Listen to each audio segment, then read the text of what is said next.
Hello, everyone. Did not realize I hit record. We're going to get it started right now. Hello, everyone. Thank you for tuning in. I am Jay Lee. This is JV's Corner, and this is my review for Love and Hip Hop New York Season 8, Episode 4. Now, I have been complaining. I'm sorry. How was everyone's Monday? I hope it was good. I had a good, eventful Monday at work. But I hope everybody had a good day too. You know what I'm saying? Put your comments below about how your day went, or just any comments you have to say. Okay, getting started on this Love and Hip Hop New York. I have been saying for the first 3 episodes, oh my God, you know, it is so boring. Oh my God, they get on my nerve. Oh my God, these fake contrived stories. Well, I guess we just had to wait to episode 4 because I have to admit I was very thoroughly entertained with today's episode of Love and Hip Hop. I felt like each person's scene, for the most part, was a good scene, even though I'm going to see through the stuff that was getting on my dang on nerve, but you know, it is what it is. So, you know, it starts off at the beginning. We see Safari on his bike with, you know what I'm saying, Baby Dream doll on the back. Now, again, I don't know who the dream doll girl is. People keep saying my camera is like weird, so anyway, yeah, I don't know who Dream Doll is. I don't watch Bad Girls Club, so I don't know her from that. What I do know is I know her from Love and Hip Hop New York, and I don't like her on here either. So, you know, we see that she is they went to like eyeglass shopping. They're at an eyeglass store, and you know, she's telling him what happened between her and Sophia and Bree when they met up or whatnot. Now she's making it seem as if Sophia came in wanting to fight. She's making it seem as if Sophia came in knowing who she was and had an issue with her, as if she knew the dog girl was messing with Safari. Girl, ain't nobody fighting over Safari. You can have Safari with his funny, cute ass. And I mean, he's funny. He's ha-ha funny. And he's cute. You know what I'm saying? Safari's a cute guy. However, ain't nobody thinking about Safari. So she's like, yeah, because she walked in and she didn't say hi. So I put my shades on, you know, no shade, girl, bye. You know, she then said she sat down and she took her top off her cup. Now, I'm from Detroit. I'm not from New York. So I don't know when you're from New York, if someone takes their top off their cup, that mean they're ready to fight. Here in Detroit, you want to know how you know somebody ready to fight? When they punch you in the face. My thing is, taking your top off a cup don't mean you're going to fight. I take my top off a cup when I'm at a restaurant because I don't want to sip from the straw. Sometimes I want to sip from the glass. So I'm like, how do you know she didn't take her straw off to stir her smoothie? Why you acting like she took her straw off and she just, took her top off and wanted to fight you? No, your ass was extra, and I feel like Dream Doll, Baby Dream Doll, No Dream, No Doll, is looking for scenes, okay? She is looking for scenes, and she made one at that instant. And Safari says how, oh, that's kind of crazy, you know, and it's told her, like, you know what I'm saying, you need to chill out, you can't be over here popping off or whatnot. He then said, because she got a song on the radio. Does she? If she has a song on the radio, can someone, you know, tell me what it is, or go on Instagram and tag me, you know, JLee_corner. Wait, is it J? Yeah, JLee_ no, J_Lee corner. Y'all know my Instagram. Instagram is in the description below, and it's also on my subscribe page. Tag me on Instagram with her song, because I ain't know she had a song. I ain't know she was an actual artist, truth be told. Anywho, so, you know, he says how he wants her to eventually meet his family. Do you? Do you really, Safari? But if you like it, I love it. And she's like, oh my God. He said he wanted me to meet his family. Oh my God, that mean it's serious. No, some people want you to meet their family because they ain't got nothing else to do. And that's just what it is. I just really didn't care, you know. And he got her some glasses. Okay, she got some sunglasses. It's a little small scene where Rich meets with Bree. You know, telling her how she was wilding out the last time her and Bianca met up. Even though it was Bianca who threw the shoe with her, he still tells her, but you came in all hype and stuff in the first place. I'm over the Bree and Bianca beef. Completely and totally. So much so that I'm not even going to deal with this situation right here because who cares? You know, she said she's over it. Let's hope so. He bring Navarro in. Now, I did not know that Navarro was actually an entertainment lawyer. Okay, black man, do it for the black people. I thought he was like a regular manager, you know, a regular smuggler guy. And, you know what I'm saying, he just did whatever. I didn't think he was like a real person. You know, he came up and said how he has worked with people like Migos and Fetty Wap. He said some other names, so I guess it's real people, but I don't know these new rappers. So I don't know.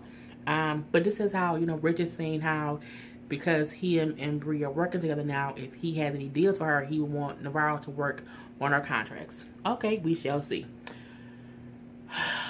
Lord Jesus. Nope, I'm gonna skip that one. But no, we see Lil Mo go. I'll do the whole scene. Lil Mo and Carl is at the dang on lie detector test office. They broke it up into 3 scenes. It was one scene with them at the lie detector office, one scene when they came, when they came with the results, and then one scene after that. But I'm gonna do all 3 together because I think I can remember it. So they at the little lie detector's office initially. He taking the test. How he saying, I can't believe she's making me take a test, and she's saying how she wants him to do it because she can't look at her son without having the truth, and the only way to get the truth is through a lie detector test.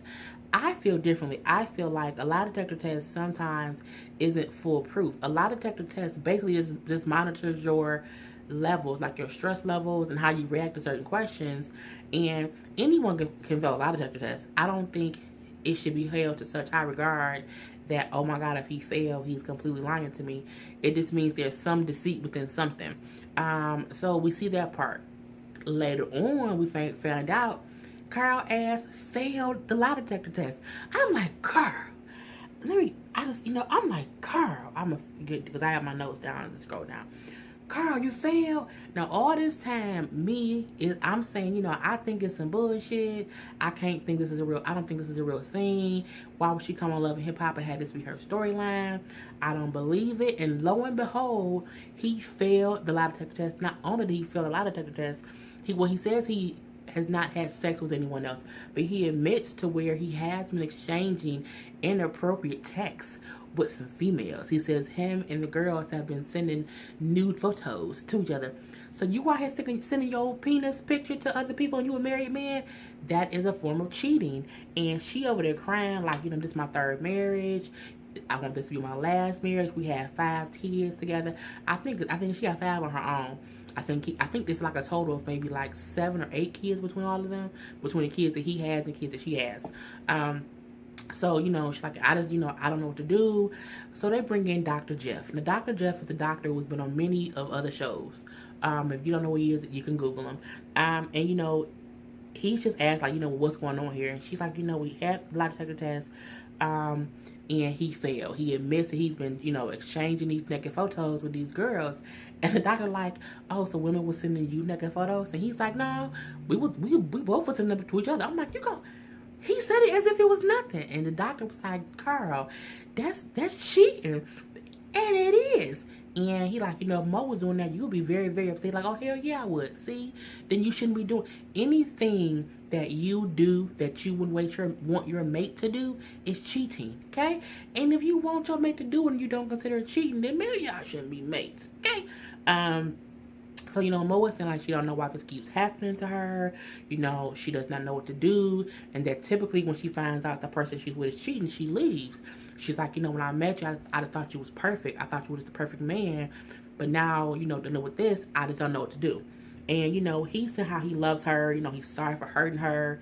And, he fucked up. And he he was wrong. Now, I can say this. This is when I said, okay, this is some real life stuff.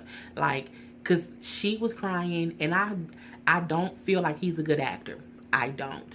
So I feel like even if she was able to do a scene of, the hurt spouse who was cheating on, I don't feel like he can play his role. I felt like he was 100% genuine. Something like, this is a real story. Jesus be offense. So, he seemed sincere. He seemed like he sincerely is sorry for what he was doing. I think in his head, he was like, well, because I'm not having sex with somebody, it ain't cheating. But it is, and your ass is wrong. But however, I do feel like when a person is married, if the person who messes up, because we're not perfect people. If the person who messed up, because he did not have sex with someone, he was sending inappropriate texts, which is still a form of cheating. But he's sorry. He wants to fix it. She wants to fix it. He said how he has to own up to his childish ways, getting these females who send him pictures and they going back and forth, and he wants to fight for his marriage. And I'm like, okay, Girl, stand up for your wife. You know, and Mo was saying how, you know, she just, you know, I usually leave at this point. And the doctor was like, no, you know, we're going to get y'all together. We're going to get, you know, we're going to have y'all figure out how to work through this because y'all both are in love. Y'all both seem like y'all want to make it work. And I guess it's only a good thing because he hasn't had sex with someone else. He just been a thought out in these streets, sending his dick pic to people and getting pussy pictures. You know what I'm saying? That's bad as well. The doctor does say to her, you know, you just have to realize that it's gonna take time on both ends. Like it's gonna take more time to get over the situation, and it's gonna probably take Karl time to make it up to her. So y'all have to be willing to, you know, work it out. I completely agree. You know, he also tells Mo, you know, I know you wanted him to be the perfect man for you, and that's all good and fine. However, it does not mean that he's a perfect person. And I think that's the issue that people have in relationships. Sometimes they want a person to be perfect and not make any kind of mistake. I mean, I feel like if I'm in a marriage and he has to be not perfect and he fucks up, I'd rather my man fuck up by sending some stupid ass, dumb ass, you know, picture to someone versus him having sex with somebody else. I feel like having sex is worse, even though sending your to people is just as bad. But I feel like at least he didn't physically, you know, sexually cheat on her. I guess that's a good thing. And I think it's a good thing that he's saying to her, I'm so sorry. I ain't mean to do it, you know, because he felt like, well, I didn't sleep with nobody else. Boy, bye. You know, and then the last thing that he has is like later on, he's at the gym and him and Snoop is like, you know, at the gym, at the boxing ring or whatever. And, you know, he telling Snoop like, yeah, she had to take a lot of checker tests. And she like, well, did you pass? And he was like, man, you know, of course they're going to say I failed. Well, no, you failed because you admitted that you were texting somebody, so you failed, homie. And, you know, he just says how he wants to fight for his marriage. He does say how he got burned in the past, he got cheated on, and ever since then he just did not trust females would ever really be there for him and love him. He like, and that's always how I was until I met Mo. She made me want to be with someone forever. He's like, however, I had years of me just doing things and being a thought out in these streets, basically, and I just hadn't got it all out of my system yet, and I fucked up. But I love my wife, and I want to make sure that she's secure in our marriage. And my thing is, that's how you know it's real. When he's talking to other people about, man, look, I fucked up, I gotta fix it. It ain't about I fucked up because she did this, or I fucked up, oh, she should forgive me. He was like, no, I have to make it up to her because I did wrong. I'm like, okay, Mo. And girl, I'm here for y'all storyline now. You know, I wasn't before, but you know, it is what it is. But you know, who really cares? What else was I gonna talk about? Yeah, I don't know why I do that. When I'm doing that, I'm like, why are you doing that? Oh, Bianca and Mariah Nolan. Yes, I'm gonna call her Mariah Nolan because she gets on my goddamn on nerves. You know, Bianca and Mariah Lynn are talking, and Bianca's bringing up how Yandy basically been MIA as her manager. Now, we remember Yandy started being her manager, I think, like 2 seasons ago. We haven't seen or heard of them to work together in a while. So Bianca saying, like, you know, ever since Mendici got locked up, you know, she just been really busy with, you know, Mendici and the kids. So, you know, I just kind of fell by the wayside. So I've been working on my own, you know what I'm saying, grinding how, you know, get it how you live. And, you know, so she says that little part.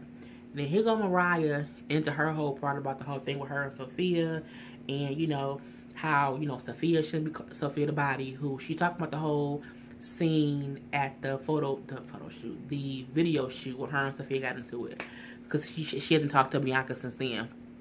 So she's saying like, well, yeah, I get there, and you know what I'm saying, that she there, her and James are all kind of close together with, they're on a video shoot. You know, and then, you know, I don't get why she clocking my man. She should clock her own stuff. So then Bianca like, well, you know, Sophia's my friend's girl. That's Shockway girl. And, well, if she got a man, I don't know why she clocking my man's dick. And if she got her own dick, if she got too many miles on her to be worried about me. Well, first of all, Mariah Lynn, let's not forget that once upon a time you was a hoe and you was admitting it. So if Sophia got bodies on her coochie, so do you. Y'all both need a new goddamn transmission on y'all coochie cats. So you can't go at one girl and say, you know what I'm saying, she got too many miles. Your mileage is just as high as hers. Okay? Let's not pretend that it ain't. But from there, you know, she just saying how She wouldn't let me talk, and then she said, well, if you let me talk, and it was extra, so she ended up, she ended up falling backwards off the bed and was face down, ass up. No, she wasn't. No, she wasn't. Her ass was on the floor. She wasn't face down, ass up. I just can't take Mariah serious. It just gets on my goddamn nerves, all the way. But then Bianca brings up, what did she bring up?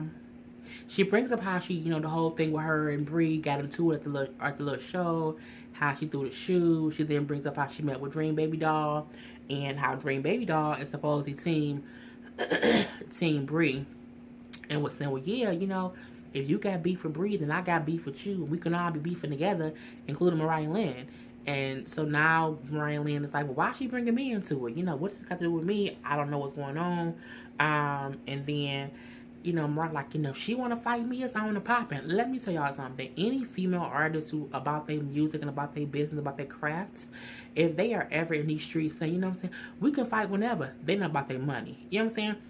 You won't ever catch me saying, we can fight in these streets. Jay Lee ain't fighting. I will fight if I have to. Don't get me wrong, okay? I would knock a chick down if need be. But my thing is, I'm only going to do that in self-defense. If someone don't like me, girl, I don't care. If you see me in these streets, am I going to fight you on sight? No. Unless you shot at me, you trying to kill me, I don't care about you. I'm about my money. I'm about my business. And I feel like any artist who feels any other way, this as a female, I can't speak for men because men are a different whole testosterone level field of people. I'm a female, you know what I'm saying? I'm full of hormones. And I just feel like when a female says, we can fight on sight, you don't care about your life. You don't care about your edges. You don't care about your face. Because you just don't care. Because who wants to just fight in the streets like savages? It's not me. So, it is what it is. We see Love and Hip Hop Miami going to be premiering January 1st of the new year. And I'm excited for that show. Yes, I will be reviewing it. Now, look, I wrote this down. I don't know who Gunplay is, but he made me feel some kind of way. I'm like, who is Gunplay? He look cute. Hey, Gunplay. But I don't like his name. Gunplay, I don't like that. But he's cute. You know what I'm saying? So I can't wait for that. Next, we see Juju meeting up with Bianca. And, Bianca's again saying how she ain't talked to Yandy. Her and Yandy ain't been seeing eye to eye. How she's been doing stuff on her own because Yandy has been busy with Mendices and the kids. She says how she's booked her own stuff with Sony or whatever. And, she also that she heard that someone has been telling Yandy that she was talking about her. So basically, some he say, she say bullshit. So supposedly, someone said that Bianca was saying stuff about Yandy, and someone went back and told Yandy this, and she feels like that can be the reason her and Yandy ain't been seeing eye to eye. Juju just tell her, you need to talk to Yandy to avoid any kind of, miscommunication, because we know how people can be messy and just start stuff to start stuff. Okay. What else? I don't care about Mariah Lynn in the car talking to Self, because basically she like Self. Dream Doll said she want to fight, and Self like, that's some he say she say bullshit while you listening. And then she like, well, I don't see why Self not taking me serious and why he acting like Dream Doll can't do no wrong. No, he acting like you and Dream Doll ain't making no damn money, so he don't care. Okay, that's what he's acting like. You ain't making him no money, so he not finna sit in the car with you and argue for what? Two nobody artists, I won't say nobody, I don't like calling people nobody, but two artists who not making him no money. So he like, if y'all doing some petty beef stuff over some he say, she say, I'm not getting involved in that. If it ain't about money, don't include me. And I would agree. Y'all are adult women. I shouldn't have to separate y'all. Y'all should be able to act accordingly. And if y'all can't, then do some dumb shit and get fired. It is what it is. We see Pat and Remy at a store shopping for her store. She opened up a clothing store. I think she said it was in North Carolina. Either North Carolina or South Carolina, one of the two. She wants to do the whole store thing. Her album is being finished. And then they want to go for the whole IVF thing to get pregnant. She bring up how Juju said, what if it doesn't go as easy as you think it will go? And then Pap is saying, well, we shouldn't have let any negative energy in here. I can't believe Juju will even put that in your ear.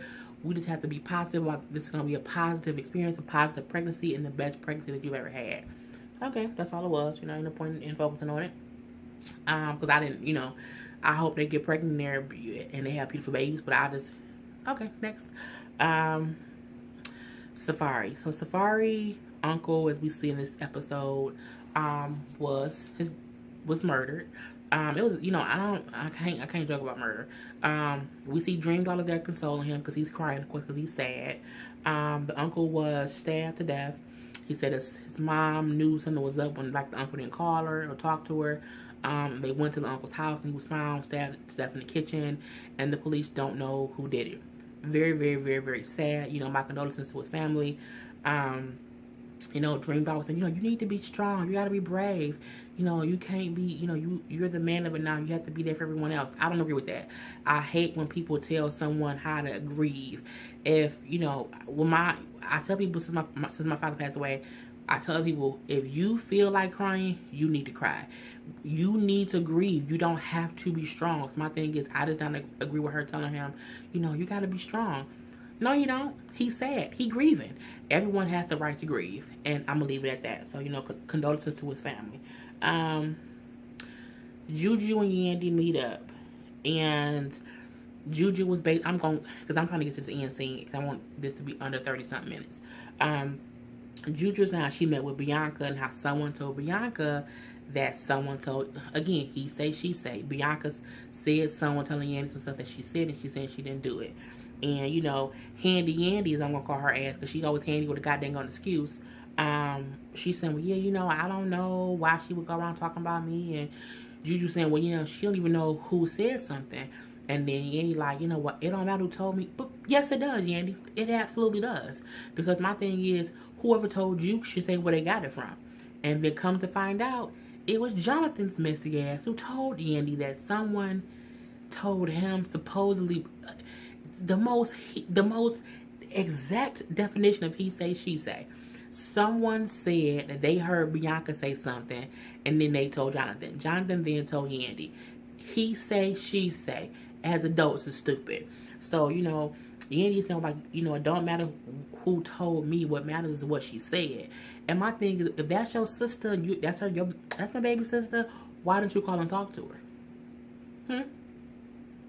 You know what I'm saying? Fake and fugazi stuff, and it's getting on my nerve. Juju like, but you don't even know if what was said was true. And, when Jonathan says he was one who told Yandy, he still says that how he heard it from someone else. And, I heard someone else say Bianca said it, but I don't know if she said it. Then why did you repeat it? Not only that, even if you did repeat it, why didn't Yandy go talk to Bianca? Why? Because it's some fugazi, stupid stuff.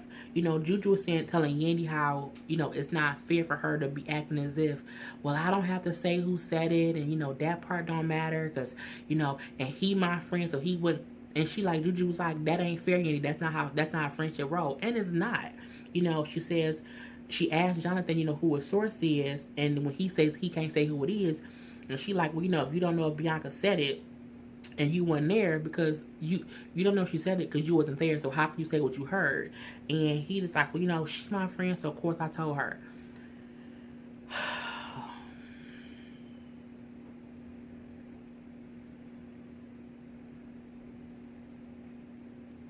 I just can't take the fucking the bullshit of it. I was trying to contain myself, but I couldn't.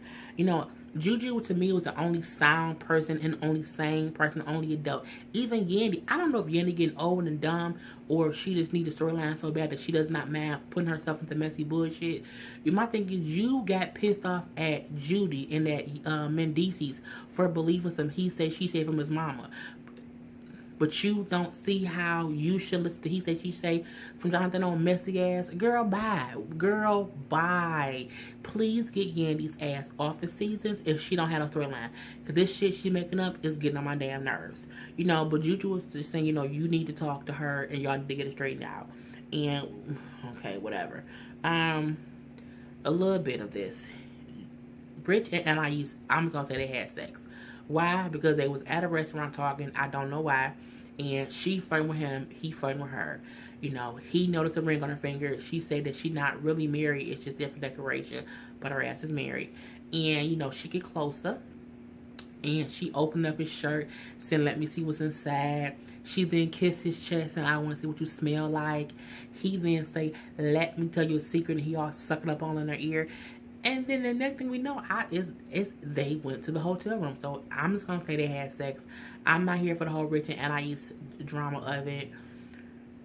We shall see how it plays out. You know, all the little whatever. My thing is, when a married woman is messing with you, one thing you should do is just not fuck a married woman, and that's all I have to say about that. Because you're like, I don't know what to do. The creep squad coming out. The thing to do is not have sex with a married woman. So yeah, the last scene is Yandy meeting up. It was Yandy, Juju, and Bianca. And, Yandy saying how, I don't want any bad blood with Bianca. She like my little sister, you know what I'm saying? But I don't know why she would talk stuff about me. But you don't know she was doing that. And again, if that is your little sister, why didn't you talk to her? If someone called me and said, "Jay Lee, I heard Veronica say A, B, and C about you," I'm going to instantly call my sister Veronica and say, "Veronica, I know you not." Because she wouldn't, because she's my best friend. Because she's my sister. And if someone said my friends were talking about me, I'm going to instantly say, "Hey, guess what so-and-so said to me?" Because my thing is this. Don't come to me with some he say, she say bullshit if you can't tell me who told you who said something. Don't come to me and say, "Well, I heard supposedly someone said," no, who was someone. You can't tell me who someone is, then don't tell me. Then I don't want to hear it. I don't care. Because you can't give me your source. If you can't give me the source, I don't care, because it is hearsay. So hush, little baby. And that's what Yandy should have done to Jonathan. Now, I don't know. This is what I feel like happened. I feel like Yandy and Jonathan needed a storyline. So let's say Bianca was talking stuff, so then she'll get mad, and that's our storyline. Or Bree was talking shit about Bianca to get back at Bianca. So Bree was the one saying, "Oh, well, Bianca said this and Bianca said that." And then that's how it got back. And it's really Bree setting Bianca up. That's all I can believe. I just don't think Bianca talking bad about Yandy. I think the most thing that she could be saying is, "Yandy's too busy to work with me." And that's true. That ain't talking shit. That's speaking facts. If you supposed to be my manager and you don't have time to manage me, I can say that, and that's not called talking shit. That's called I'm being factual. I'm being actual and factual, as TLC would say. So, anywho, Bianca's saying how it's just a lot of bullshit in the air, and she wants to figure out, what's going on and who said that she said some stuff. And, Yandy is saying how, usually she don't even entertain he say, she say, but because the person who told her something was a close friend of hers. And, Bianca like, why would I talk bad about you? You, a person I love. I'm just talking dirt about people who I don't like, and I love you. At this point in time, here comes Jonathan, walking in, interrupting. And Bianca like, "Well, who the fuck is this guy?" He just walk up while we having a conversation. So Bianca like, "Who is this guy?" And he like, "Oh, I look like I just interrupted some stuff." And she's like, "Well, no, I was telling Yandy, how someone said, da-da-da-da-da." And he was like, "Well, I'm the one who told her that." And she like, "Well, who are you? Who told you that I said something?" He then goes into, no.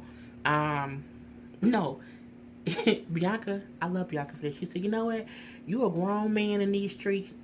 Let me say how she said, "You're a grown man spreading he say, she say, that's childish, that's dumb. She's my family. I wouldn't talk about her." And she's like, "Fuck that. Who said it?" You know what I'm saying? Let's get to the point. Who told you I said something? And then he keeps saying, "I'm not at liberty to say who told me." Again, if you can't tell me who told you something that I said, then don't bring it up. And if I was Yandy, I would feel the same way. Don't tell me that Bianca said something if you can't tell me who she said it to. Point blank, period. But Yandy needs a storyline. She needs a storyline, people. That's what it is. And Bianca not for the bullshit. She like, I'm sure she's pissed. She getting up like, who said it? Who said it? Who said it? And she trying to get to him. Of course, security come in. She throwing ice. And he like, I'm not scared of you, bitch. Of course you're not. Because you're behind security. And because you're a man, you can't hit a woman. Now, I don't think Bianca should have ran up to him. Because, again, he's a man. Even if he's gay, he can't hit a woman. So, I do want her to sit down. But I get how she's upset. Because you're putting my name in this he say, she say bullshit. And then when I'm asking you who said it, you won't tell me. So now you are my problem. And She was still on ice, getting pissed, and again, she's only pissed because he keeps saying, I'm not a to say who told me, you know, but I told her that because she's my friend, and I would not be for the bullshit either. So, you know, Yandy saying how, well, Bianca, you have to understand that, you know what I'm saying, he was being a loyal friend. I'm looking like, bitch, a loyal friend? No, a loyal friend will tell you who told them that. You are blindly believing one friend over the other. Because he's telling you something that he heard from someone else. He clearly said, I didn't hear Bianca say anything. Someone told me she said something. So you don't know if what was said was true at all. So again, Yandy's believing one friend over the other. But you're not. If I ask you, did you say something about me? And you like, girl, no. And I didn't hear you say it about me. And the person who you said it to isn't there. I'm not gonna believe this stranger in this little corner. I'm gonna believe my friend. And plus, Jonathan won't say who told him nothing. He could have made it up because he knew the storyline. Who knows? But, you know, Bianca was just over the bullshit. And you know what I'm saying? Yandy was saying how Jonathan's a good friend. And how, you know, he's my friend. You know, Bianca being extra. You know, she can't control her anger. I can't deal with stuff like that. And Juju was the only one talking to Bianca. Wasn't sense. She was telling Bianca, you know, you can't be acting like that. You can't be getting angry. You have to calm down. You know, you're in this industry. You have to act accordingly. You can't be acting like that.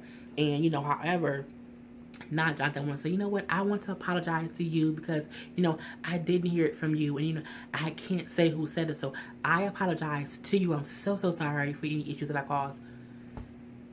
And then they're like, well, see, he's saying sorry. Man, fuck his apology. Okay?